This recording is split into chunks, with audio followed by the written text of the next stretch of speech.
Essa história aconteceu com um amigo de um amigo meu, chamado Arnaldo, lá em Curitiba. E se você conhece a capital paranaense, sabe que a realidade por lá já opera numa frequência ligeiramente desconectada do resto do cosmos, uma espécie de Europa simulada num computador rodando Windows 95, onde o frio penetra não apenas na medula óssea, mas na própria essência ontológica da alma. Arnaldo, um sujeito de compleição bege e personalidade que poderia ser descrita como um arquivo de Excel humano, era um homem de hábitos tão rígidos que o seu café da manhã era cronometrado com base nas oscilações da Bolsa de Valores de Tóquio. Ele trabalhava no centro cívico, numa repartição pública cuja função ninguém sabia explicar com clareza, nem mesmo o governador, algo relacionado à catalogação de silêncios administrativos ou à gestão de poeira em arquivos mortos. A falha trágica de Arnaldo, no entanto, não era o seu tédio existencial, mas sim uma obsessão patológica pela simetria das calçadas de Petit Pavé. Ele não conseguia pisar nas pedras pretas. Dizia que desregulava o seu chakra financeiro. Naquela manhã de terça-feira, o céu de Curitiba estava daquela cor indefinível, um cinza burocrático, como se Deus tivesse decidido imprimir o dia no modo rascunho para economizar toner. A neblina não descia, ela brotava do asfalto, densa, com cheiro de pinha queimada e promissórias vencidas. Arnaldo dirigiu-se à Estação Tubo, aquelas cápsulas de vidro futuristas que parecem supositórios urbanos desenhados por um arquiteto com mania de grandeza, esperando ligeirinho Interbairro Segunda. Até aí, a mediocridade do cotidiano reinava absoluta. Ele ajustou o cachecol, conferiu o saldo do cartão transporte e evitou olhar nos olhos dos outros passageiros, mantendo o distanciamento social emocional padrão do curitibano, que considera um bom dia uma invasão de privacidade quase obscena. Foi então que o primeiro sinal de ruptura na tessitura da realidade se manifestou. O painel eletrônico, que deveria informar Juiz 2 minutos, piscou erraticamente e, por uma fração de segundo, exibiu a mensagem: o tempo é uma invenção para vender relógios. Fuja enquanto há carne. Arnaldo franziu o senho, limpou os óculos e racionalizou que deveria ser um ataque hacker de adolescentes entediados do Cefet. Mas a sensação de náusea que o invadiu não era gástrica, era metafísica. O ar dentro do tubo ficou subitamente rarefeito, e o som do tráfego lá fora foi substituído por um zumbido baixo, grave, semelhante ao som de uma geladeira cósmica prestes a pifar. As pessoas ao redor dele continuavam imóveis, olhando para seus celulares, mas Arnaldo notou algo perturbador. O reflexo delas no vidro do tubo não coincidia com seus movimentos. Um senhor espirrou, mas seu reflexo continuou estático, sorrindo um sorriso malévolo e sem dentes. O ônibus chegou. Ou aquilo que se disfarçava de ônibus. Ele era verde, sim, mas de um verde bioluminescente, pulsante, como se a lataria fosse feita de ectoplasma radioativo e musgo de cemitério. As portas se abriram com um suspiro hidráulico que soou suspeitosamente como um lamento humano. Sofrar. Arnaldo, guiado pelo automatismo de quem tem medo de chegar atrasado e levar uma advertência por escrito, entrou. O motorista não tinha rosto. Onde deveria haver uma face, havia apenas um buraco negro giratório sugando a luz do painel, usando um boné da Urbis. Arnaldo tentou passar o cartão.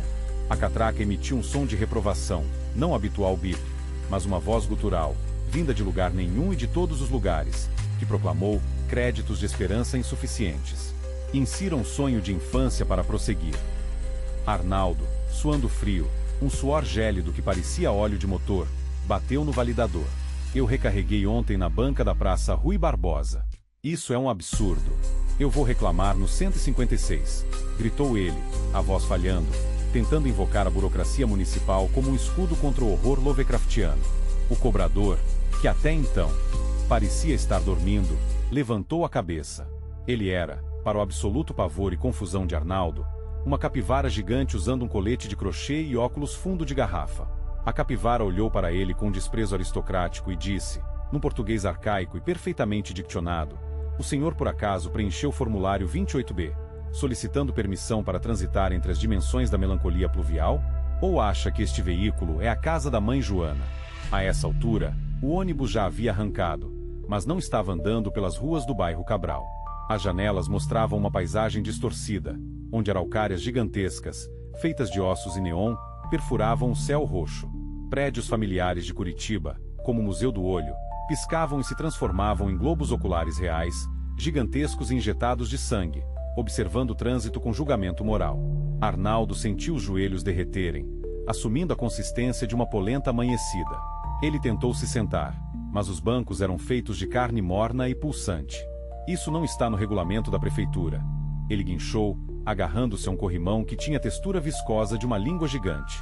O regulamento foi revogado quando o grande pinhão do caos eclodiu, respondeu a capivara cobradora, mastigando calmamente um pedaço de grama que brilhava com a luz de estrelas mortas. Sente-se, Arnaldo. A próxima parada é o limbo do centro cívico, mas temos um engarrafamento na Via Láctea devido a um acidente envolvendo um meteoro e um carrinho de pipoca. A escalada da loucura foi vertiginosa.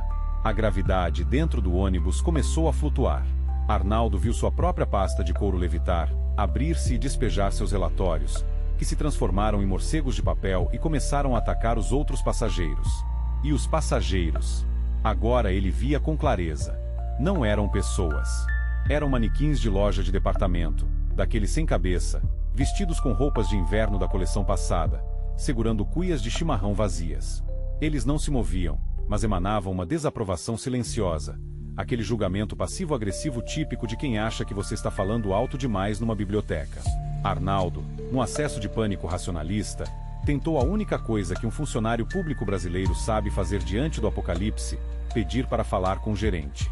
Ele cambaleou até a frente do ônibus, flutuando em gravidade zero, desviando de seus próprios sapatos que agora tentavam mordê-lo, e gritou para o vazio que dirigia o veículo: "Eu exijo descer. Eu tenho direitos. Eu pago IPTU. A alíquota subiu 12% esse ano. Isso é um ultraje." O motorista sem rosto girou a cabeça a 180 graus. O som foi de ossos estalando e vidro quebrando. Do buraco negro de sua face, emergiu uma mão humana, pequena e delicada, segurando uma multa de trânsito amarela. Infração: existência não autorizada em zona de silêncio cósmico. Penalidade: conversão compulsória em estátua de bronze na Praça Tiradentes. Sujeita a pombos eternos, leu a mão, gesticulando em libras. Foi o clímax do absurdo. Arnaldo percebeu que não estava sendo sequestrado por alienígenas, mas sim processado pelo universo. A burocracia curitibana havia atingido tal nível de complexidade e eficiência fria que havia transcendido a matéria e se tornado uma entidade divina e vingativa. O ônibus parou bruscamente, jogando Arnaldo contra o para-brisa. Eles não estavam em uma rua. Estavam flutuando sobre um abismo infinito, onde, lá no fundo, girava uma gigantesca vina, a salsicha curitibana, incandescente, o núcleo fervente daquela dimensão. A capivara cobradora levantou-se, agora com 3 metros de altura, e apontou uma pata peluda para Arnaldo. O tribunal está em sessão. O réu, Arnaldo, é acusado de viver uma vida tão bege, tão previsível e tão desprovida de caos, que ofendeu os deuses da entropia. Você planeja seus dias. Você evita pisar na linha. Você nunca comeu um dogão com purê sem sentir culpa. Você é uma afronta à desordem natural das coisas. Arnaldo, tremendo, com o terno rasgado e um morcego de papel grudado na orelha, olhou para a capivara. O medo deu lugar a uma indignação histérica. Eu sou organizado. A civilização depende de gente como eu. Se todo mundo pisasse na linha preta, a calçada afundaria. O caos é ineficiente. Quem vai limpar essa bagunça? Ele berrou, apontando para o vórtice de salsicha lá embaixo. A capivara sorriu. Foi um sorriso terrível, cheio de dentes laranjas e sabedoria milenar. A bagunça não se limpa, Arnaldo. A bagunça se vive. A eficiência é a morte da alma. Você quer ordem? Tom ordem absoluta. A capivara estalou os dedos, ou o que quer que capivaras façam para produzir som de estalo. O mundo congelou. Arnaldo ficou paralisado. Ele se tornou, por um instante, o ideal platônico de si mesmo, imóvel, silencioso, perfeitamente alinhado, incapaz de sentir frio, fome ou atraso. Ele era uma planilha preenchida corretamente. E foi o momento mais aterrorizante de sua existência. Ele sentiu o peso do nada absoluto. A perfeição era um caixão de gelo. A ordem total era a ausência de vida. Ele viu a eternidade. E a eternidade era uma sala de espera de consultório dentário onde a revista Caras era de 1998 e nunca chegava a sua vez. Não! Ele gritou dentro de sua mente congelada. Eu quero a bagunça. Eu quero o atraso. Eu quero pisar na poça d'água e molhar a meia.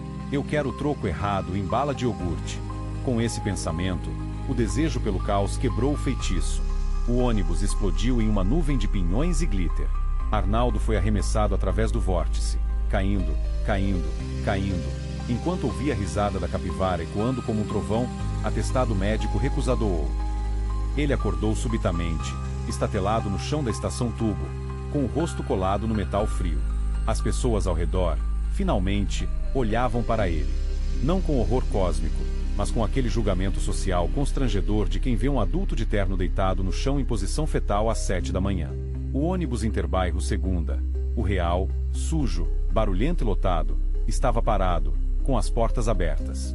O motorista, um senhor de bigode farto e cara de poucos amigos, gritou: vai subir ou vai ficar aí namorando o chão? Piá? Arnaldo le ventouseux. Seus joelhos ainda tremiam, e ele tinha uma mancha de óleo na testa. Ele entrou no ônibus. À Catraca, Fesby. O som mais lindo do mundo. Ele passou, tropeçou no degrau e quase caiu em cima de uma senhora com sacolas de feira. Pediu desculpas profusamente. O ônibus estava quente, cheirava a suor e desodorante barato. Alguém ouvia funk alto sem fone de ouvido. O trânsito estava parado. Arnaldo sorriu. Um sorriso maníaco, desequilibrado. Ele olhou para seus sapatos impecáveis e, deliberadamente, desamarrou um dos cadarços.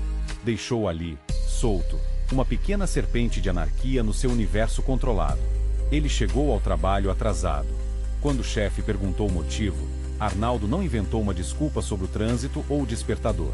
Ele olhou fundo nos olhos do supervisor, com a intensidade de quem viu a capivara do juízo final, e disse: eu estava negociando minha alma com a divindade roedora que rege as leis da termodinâmica no transporte coletivo, e descobri que a pontualidade é uma mentira inventada para nos impedir de notar que somos apenas poeira estelar presa no engarrafamento eterno. O chefe piscou, confuso, e disse apenas: tá, Arnaldo. Só não esquece de assinar o ponto.